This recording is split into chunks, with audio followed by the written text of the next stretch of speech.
Right, hello all fellow floorers and clients. Another video of Bespoke Flooring Solutions Limited in London.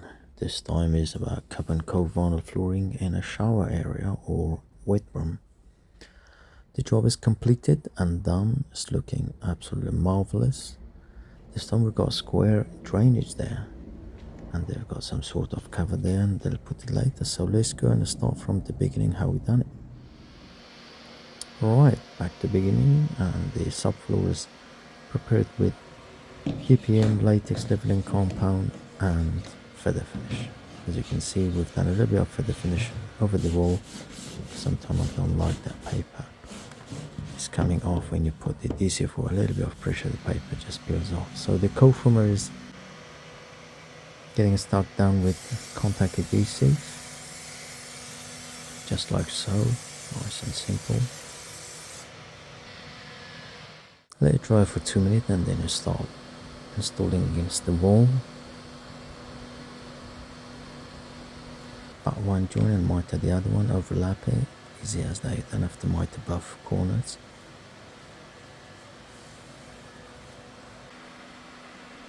I've got one external corner. Make sure that mitre is absolutely spot on, just like so.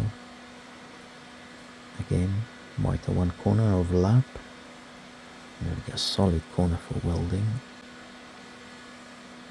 Push it into the wall, make sure it's getting stuck down. Beautiful.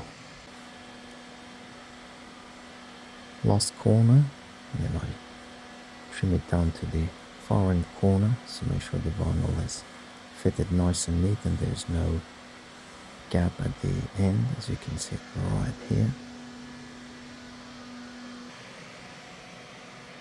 Beautiful cove is on, and now a little bit of sanding down. Doesn't really need a lot because the feather does not need sanding, but just do a quick one.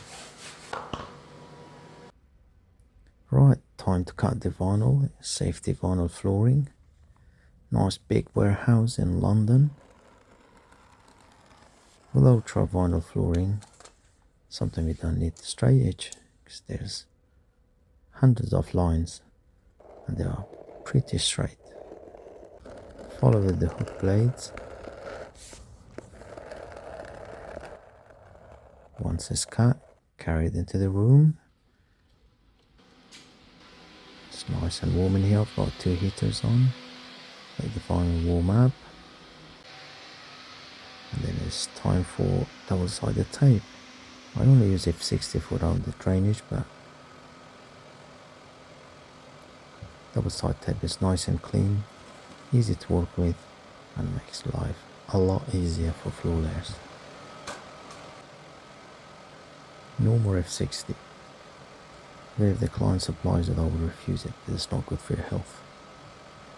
So plastic or contact tape is the way to go. Push it into the wall, make sure it's nicely stuck. Right. Just using for the co-former all the way to the end.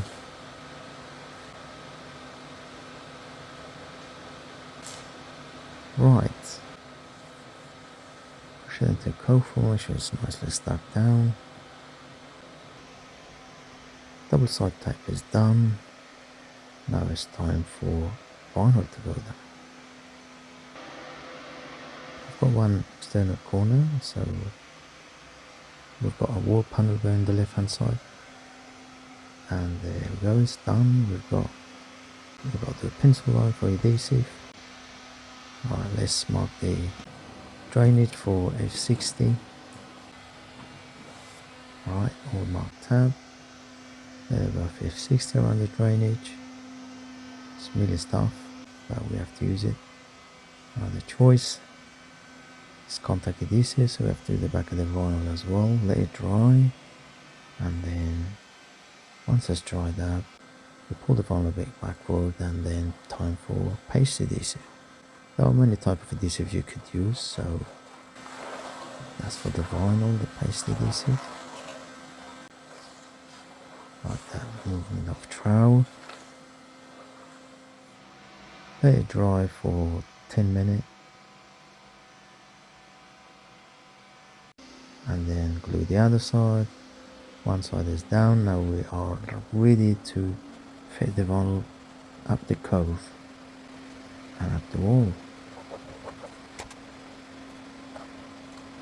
Speeding up the video so you don't get bored.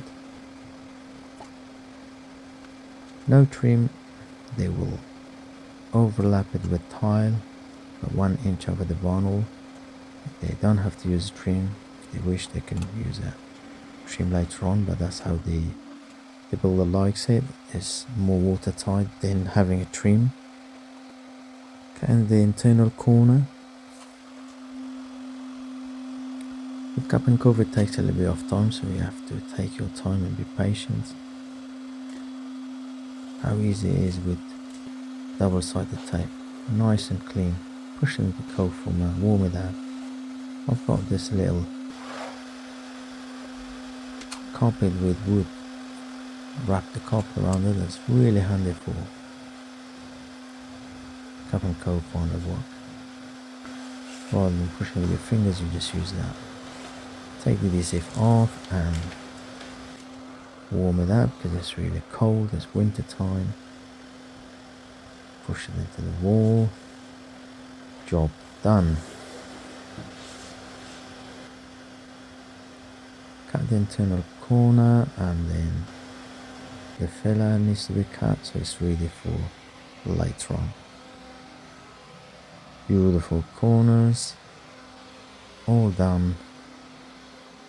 The other side is drying while I cut that way. So I cut the drainage and I pencil line it, so make sure I cut it nice and square so I don't go over the line, otherwise the water will go in. So it's all pencil line. Now I'm cutting the vinyl back with concave blade.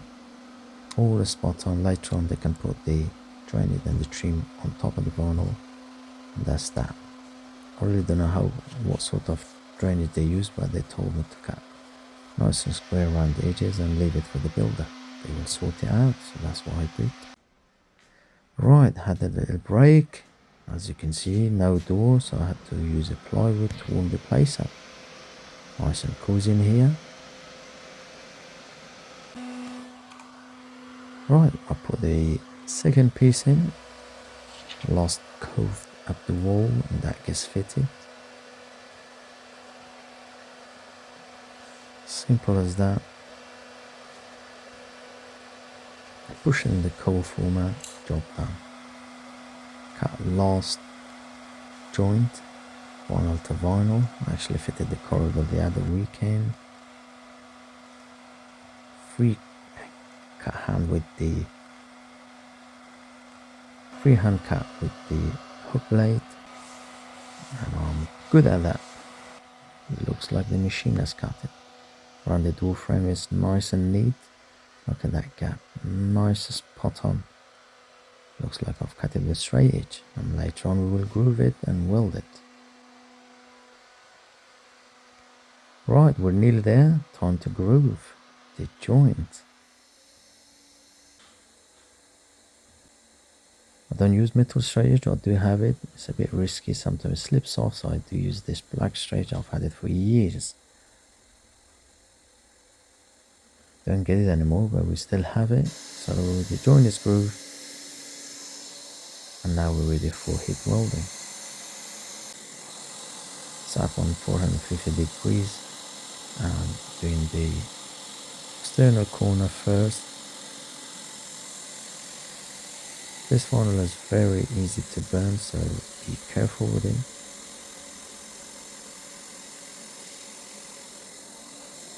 And then doing the internal corner.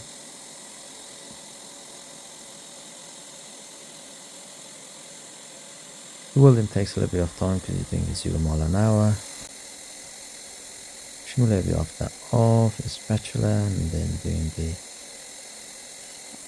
one and only external corner.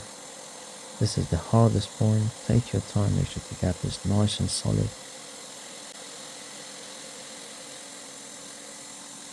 Support with the spatula, off it goes, and done.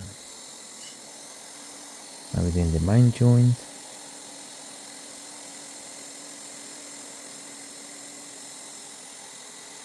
takes a lot of work to do a good welding.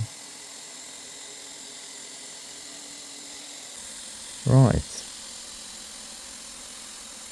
get a spatula in there, so they blend the vinyl. Use the slider, so it gets the pressure off the weld rod. Do it second time with the spatula, and you end up with a spot on, excellent welding job. That's how we like it. Let's do the other side. The other side got welded. Use the spatula, the same procedure, and then slider and spatula, off it goes. Beautiful welding. Can't get better than that. And that's how you weld. And then after a few minutes, you trim it with X-Actors, all the corners. A little bit of smearing. Make sure it's watertight and there's no hairline or any gap. And I use my 68 kg roller. Some people might not use it, but it was so cold the hand roller wouldn't even do a good job, so I used my big roller. There we go. No babble. 100% done beautifully. And later on, apparently they're going to do the tiling, and that will be overlaid by inch over the vinyl, watertight as ever. Job done, beautiful. This is how we do safety vinyl flooring in wet room. It takes quite a lot of effort and work to get a beautiful job done. The client is happy, we are happy. Beautiful welding joint, and time to go home, and everyone is gone home, and we are the last to leave, so let's get out of this big massive warehouse in London. Wow, what a good weather in London. Beautiful, not far away from Heathrow Airport. Thank you very much, and subscribe. Goodbye.